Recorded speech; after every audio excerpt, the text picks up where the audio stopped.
Cauchy sequences are a big philosophical deal for us because they let us somehow get to the notion of a convergent sequence without having to specify what the limit of that sequence is. L makes no appearance in the definition of a Cauchy sequence. Instead of describing the terms as getting closer and closer to a limit, we describe them as getting closer and closer to each other as n tends out to infinity. And so that's the spirit of the definition of what it means for a sequence to be Cauchy. Instead of in the convergence definition, where we compare the distance between the terms and a limit to be arbitrarily small, here we compare the distance of the nth term from the mth term to grow arbitrarily small after some point, capital N, in the sequence. So I guess what I want us to do real quickly is just to get a little bit of practice thinking about why this definition is important outside of the philosophical point, that it helps us articulate what a convergent sequence of rational numbers is, for example, without having to pull out a limit which may not be rational. So to get this motivated, we're going to actually go back and think about decimals for a little bit, which, again, decimals are supposed to be taboo for us after the very first activity of the semester. But I think they give us a useful motivation here for what we're about to do. I like to think of decimals as, we can define a decimal by playing a random game, in a sense, right? Where maybe I have a hat full of the decimals, the digits 0 through 9. I draw a digit at random, and that becomes the first digit in my decimal. Then I give you the hat. You draw a digit, and it becomes the next one. Then you give it back to me. I draw another digit. That becomes the next digit. If we play that game repeatedly, and eventually we cross over the decimal point and start getting tenths places, hundredths places, thousandths places, and so on. If we were to do that randomly, whatever random string of digits that we produced, how do we know that that decimal represents a real number? We started the semester with 0.9 repeating, but why couldn't we have started the semester with any random collection of digit string as long as it extended past the decimal on the right side, right, so that we're getting smaller and smaller? So in this example, I just want us to think briefly about going back to the beginning of the semester. We were talking about the square root of 2.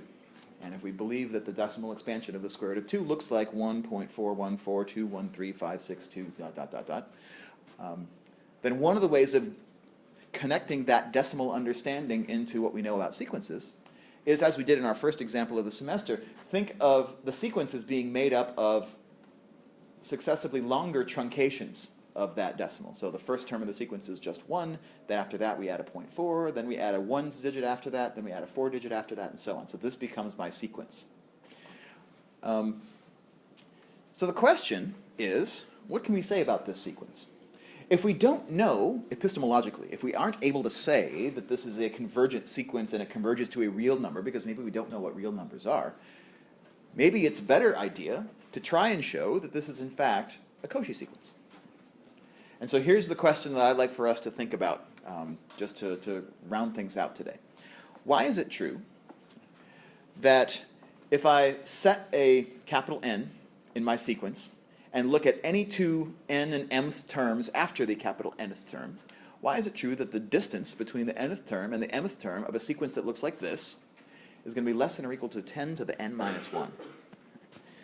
So just as an example, let's suppose that I try taking, I don't know, the fourth term and subtracting the third term of my square root of 2 decimal sequence up here. So 1.414 minus 1.41. That's going to give me 0.004. And the idea is that this is going to be a pretty small decimal. This is, we claim, going to be less than, well, let's see. So my 3 and my 4 here are greater than or equal to, let's say greater than or equal to 3. So n equals 3. This is just an example. N and m are equal to 3 and 4. And those are both greater than or equal to. And then I would have 1 over 10 to the n minus 1. And so n minus 1 would be 10 squared. So 1 over 10 squared, what is that? That's 0.01. And that does seem to work, right? The difference between these two terms is less than 1/100th. So why does that work in this example in a way that you can argue for why it continues? How do we know that in a sequence that's built up in this way, that if I subtract the nth term from the mth term, that the distance between them is going to be less than or equal to 1 over 10 to the n minus 1. Look at where the zeros show up in this difference between S3 and S4. Right? How many decimal places do S3 and S4 agree upon? Yeah, they agree to 2 places after the decimal, in addition to the one before the decimal. Right? So S3 and S4 are the same decimally all the way out to here, and there's only this 4th digit that comes up.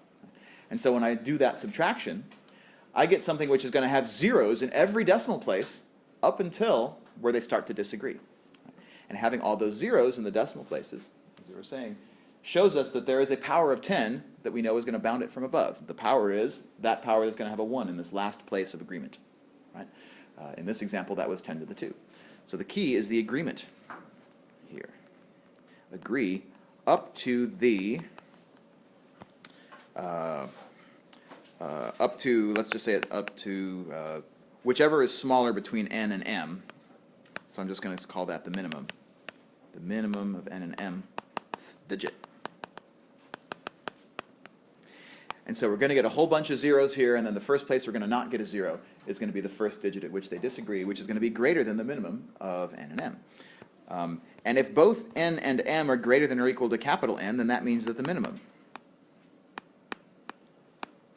is greater than or equal to capital N. And so when I do this subtraction, I'm going to get the power of 10, which bounds it from above, is going to the power of 10 to the power n minus 1 reciprocal is what's going to bound it from above. And so why this proves that this is a Cauchy sequence, I'm just going to do this part. We'll just do this part together to wrap this up. In order to prove this is a Cauchy sequence, we need to establish that for all epsilon greater than 0, there exists a capital N natural number such that for all n and m greater than or equal to capital N, we have that the absolute value of xn minus xm is less than epsilon. And so the difference between the definition of Cauchy and the thing that we just argued was true is just that this 10 to the n minus 1 is replaced with an epsilon. So all we have to do to make this argument is just to bridge that gap. Let epsilon greater than 0 be arbitrarily chosen. I'm going to put in here let n and m greater than or equal to n be arbitrarily chosen. Get those 2 parts in our proof that we always do because of the universal quantifiers. And then for the existential part, I just need to argue for why we can do this. How do I know that there is an n such that 1 over 10 to the n minus 1 is less than epsilon? All I have to do is solve this inequality for n, the way that we did long ago when we were first working with the definition of convergence. If I take the reciprocal on both sides, then I take the base 10 logarithm, and then I add 1. I'll find out that this will be true when n is greater than 1 plus the base 10 log of 1 over epsilon. Or if you like, that's 1 minus the base 10 log of epsilon.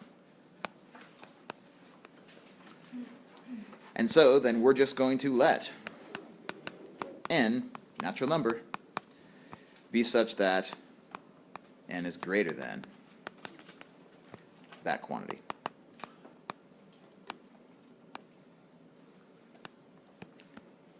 Then the absolute value of xn minus xm is less than or equal to 1 over 10 to the n minus 1 because of what we argued was true in part A, but then because of how we chose capital N, that shows that this is then less than epsilon because of this assumption.